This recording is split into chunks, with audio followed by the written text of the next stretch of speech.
Welcome to Michigan's WW1 Centennial News Report for December 2015, Wartime Recipes. I'm your host, Dennis Skupinski.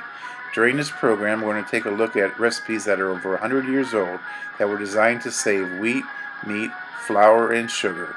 Plus, we have some news from the Michigan State Senate on the Michigan's WW1 Centennial Commission.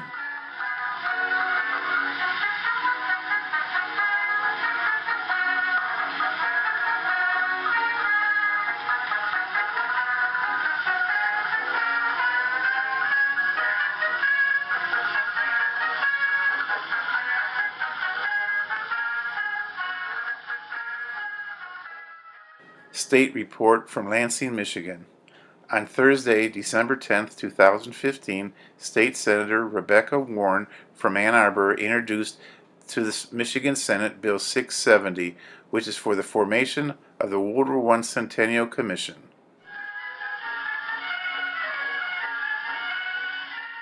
One century ago, on December 1st, 1915, the U.S. requests that Germany withdraw its military and naval attachés from the embassy in Washington, D.C. On December 3rd, 1915, General Joseph Joffre becomes Commander-in-Chief of the French armies. December 4th, 1915, Admiral Frank Friday Fletcher received the Congressional Medal of Honor. He received the Congressional Medal of Honor because he was commander of the 1st Division Atlantic Fleet, which directed the landing at Veracruz, Mexico, the 21st and 22nd of April in 1914. Also on December 4th, the Ku Klux Klan receives a charter from Fulton County, Georgia. Also on December 4th, 1915, Henry Ford's peace ship, the Oscar II, sails for Europe to get the boys out of the trenches by Christmas. Henry Ford's plan was to end the war. What was significant about this peace cruise was that it started the peace movement in America. Henry Ford now gave credence to a number of peace organizations and a number of peace activists. After this, they would have no problem raising money and getting national attention. For more information about the Oscar II's Peace Cruise, please see July of 2012's Michigan WW1 Centennial News Report. December 8, 1915, John McCrae's poem In Flanders Field appears anonymously in Punch magazine. December 12, 1915, the first all-metal aircraft, the Junkers J-1, was test flown in Dessau, Germany. This was developed by Hugo Junkers. December 12, 1915, Francis Albert Sinatra, known as Frank Sinatra, was born in Hoboken, New Jersey. December 27, 1915, U.S. iron and steel workers began a 3-week strike in Ohio for an 8-hour workday. They are successful as the U.S. needs steel for armaments. December 30, 1915, Cromarty Harbour, Scotland, the British cruiser HMS Natal exploded from an internal explosion, killing 405 sailors.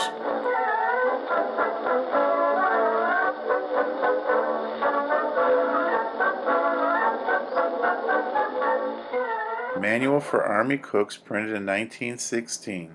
This is the recipe for Succotash. This recipe makes enough for 60 men, about the size of an average infantry company.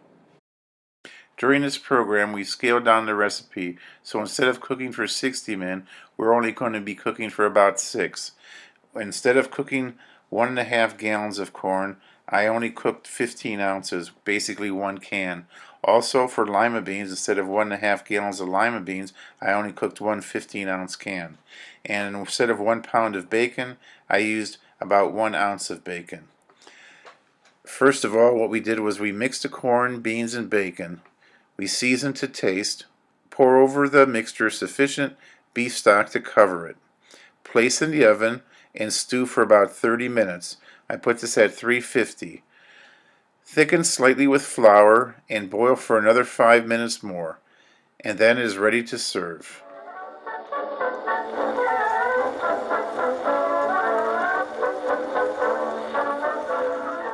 And there it is, Succotash, just the way the U.S. Army would have made it 100 years ago.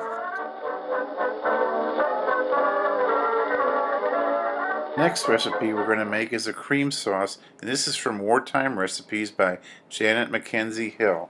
This is the first part of making eggs in a nest. To make the cheese sauce, we're going to use 2 tablespoons of Crisco, slightly melted, 2 tablespoons of flour, 1/4 teaspoon of salt, and 1 cup full of milk. We're going to mix this until it turns into a cream. Eggs in nest. You'll need 1 cupful of pickled tongue or ham chopped fine, 1 cupful of cream sauce, which we just made, 1 pint of hot mashed potatoes, 4 eggs, 4 slices of tomato, 4 tablespoons of cracker crumbs, and 2 tablespoons of Crisco. I reduced this to half, so I only made 2 eggs in nest. Rub the inside of a large shallow au gratin dish with Crisco. Stir the meat in with the sauce, that's the cupful of cream sauce, and spread over the bottom of the dish. Above the meat, form 4 nests of mashed potato. Break the eggs in the nest. Melt the Crisco, brush over the potato part with the Crisco, stir the crumbs into the rest. Set the slices of tomato between the eggs, spread the crumbs over them. Cook in the oven until eggs are done, which will be about 25 to 30 minutes at 350 degrees. And this is what it looks like. Eggs in nest.